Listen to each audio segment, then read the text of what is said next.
Catch catch catch, इतना कहते ही रोहित शर्मा के हाथ से कैच छूट जाता है। जी हाँ, बांग्लादेश के खिलाफ जो ओडीआई सीरीज चल रही थी उसमें रोहित शर्मा ने अक्षर पटेल का हैट्रिक वाला कैच छोड़ दिया। ये कैच छोड़ते ही कुछ फैंस का रिएक्शन अलग ही था, क्योंकि अगर अक्षर पटेल का कैच पकड़ा जाता तो शायद कुछ अलग ही रिकॉर्ड बन जाता। अलग रिकॉर्ड की अगर बात करें तो रोहित शर्मा अगर अक्षर पटेल का हैट्रिक वाला कैच पकड़ लेते तो अक्षर पटेल का कुछ अलग ही रिकॉर्ड बनता। जी हाँ, बांग्लादेश की ओडीआई सीरीज में पहला मैच और पहले ओवर की दूसरी गेंद में वो तंजीर हसन को आउट करते हैं और तीसरी गेंद में रहीम को आउट करते हैं। और जैसे ही चौथी बॉल आती है उसमें अली को आउट करना होता है, हैट्रिक कैच होता है, लेकिन रोहित शर्मा वो कैच छोड़ देते। जैसे ही रोहित शर्मा वो हैट्रिक वाला कैच छोड़ते हैं, मैदान के उस तरफ घूमकर 4 से 5 बार मैदान में मारते हैं, क्योंकि उन्हें वो दुख था कि ये एक हैट्रिक वाला कैच था जो मैंने छोड़ दिया। रोहित शर्मा कभी कैच छोड़ते नहीं है। 10 मैच में से रोहित शर्मा 9 कैच पकड़ ही लेते हैं। कैच हर बार आता है लेकिन छोड़ते नहीं है। कमेंट्री बॉक्स में सुनील गावस्कर भी कहते हैं कि कैच हर खिलाड़ी छोड़ देता है, कितना ही तगड़ा प्लेयर हो कैच छोड़ देता है, लेकिन कैच छोड़ता है तो दुख होता है। हैट्रिक वाला कैच छोड़ने पर दुख के साथ दर्द भी होता है। शायद अक्षर पटेल अगर कप्तान नहीं होते तो कुछ रोहित शर्मा को जरूर कहते, क्योंकि उनका कोई रिएक्शन नहीं था। लेकिन रोहित शर्मा भी कैच छोड़ने के बाद तुरंत अक्षर पटेल के पास जाते और कहते, बापू माफ कर देना, मेरी ही गलती थी। लेकिन उसके बाद भी अक्षर पटेल का कोई रिएक्शन नहीं होता है। अगर शायद वहां कोई खिलाड़ी होता, कप्तान नहीं होता, तो शायद अक्षर पटेल का कुछ अलग ही रिएक्शन होता। लेकिन फैंस कहते हैं कि इतना सिंपल कैच रोहित शर्मा से कैसे छूट गया। इतना सिंपल कैच ऐसा रोहित शर्मा कभी छोड़ते नहीं है, लेकिन इतना सिंपल कैच कैसे छूट गया। अगर वो कैच पकड़ा जाता तो अक्षर पटेल का अच्छा रिएक्शन होता। हालांकि अक्षर पटेल के उस ओवर में जिसका कैच छूटा था उसका नाम था जेकर अली।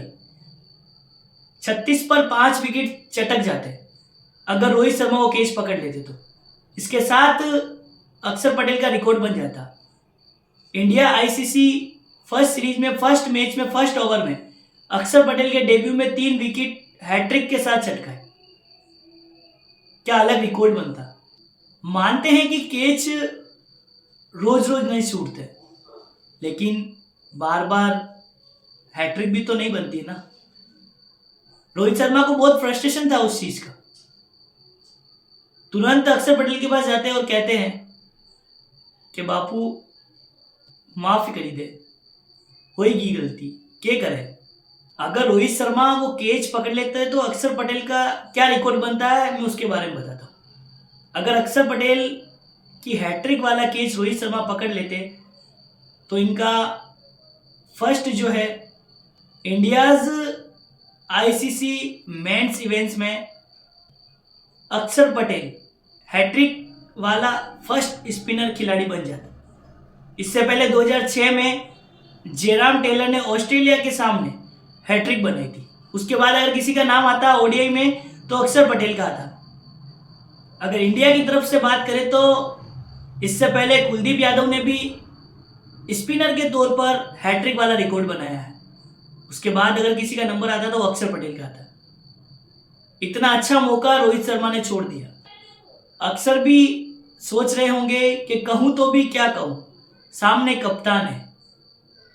और रोहित भी सोच रहे हैं मन में, भारी मिस्टेक हो गया बापू, हमको नहीं पता था ये तुम्हारा एक रिकॉर्ड बन जाता।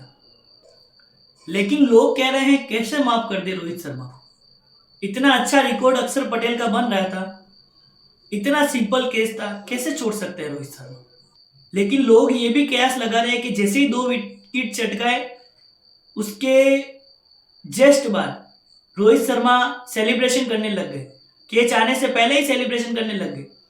शायद वो इतना फास्ट वाला मूवमेंट था, इसकी वजह से भी कैच छूट गया। लेकिन साथ में लोग नेगेटिव नहीं बोल के पॉजिटिव भी बोल रहे हैं।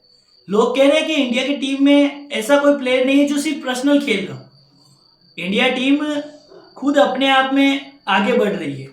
हमारे लिए बस यही एक सबसे बड़ा तोहफा है। इंडिया टीम डोमिनेट कर रही है, यही सबसे बड़ी बात है। लेकिन रोहित शर्मा को बहुत बुरा लगेगा कि मेरी वजह से अक्षर पटेल का एक अच्छा खासा रिकॉर्ड बन रहा था, वो छूट गया। छोड़िए इन बातों को, बात करते हैं बांग्लादेश के खिलाफ विकेट चटकाने वालों की। अक्षर पटेल ने 2 विकेट चटकाए, लेकिन हैट्रिक तो लगी नहीं। अक्षर पटेल के 1 ओवर में 2 विकेट के साथ सिर्फ 1 रन दिया। इतना खतरनाक ओवर था अक्षर पटेल का। मोहम्मद शमी आते हैं, सबसे पहले 2 विकेट लेते हैं। हर्षित राणा आता है, 1 विकेट लेता है। अक्षर पटेल आता है, 2 विकेट लेता है। जब तक लास्ट में आते हैं तो मोहम्मद शमी अपना पंजा खोल देते। मोहम्मद शमी 5 विकेट ले लेते हैं। हर्षित राणा का पहला ही आईसीसी चैंपियंस ट्रॉफी का डेब्यू होता है, वो 3 विकेट चटका देते हैं। पता नहीं क्या हो गया था दुबई के मैदान में कि बांग्लादेश कुछ कर ही नहीं पा रही थी। भारत की जीत बांग्लादेश के खिलाफ साफ नजर आ रही है।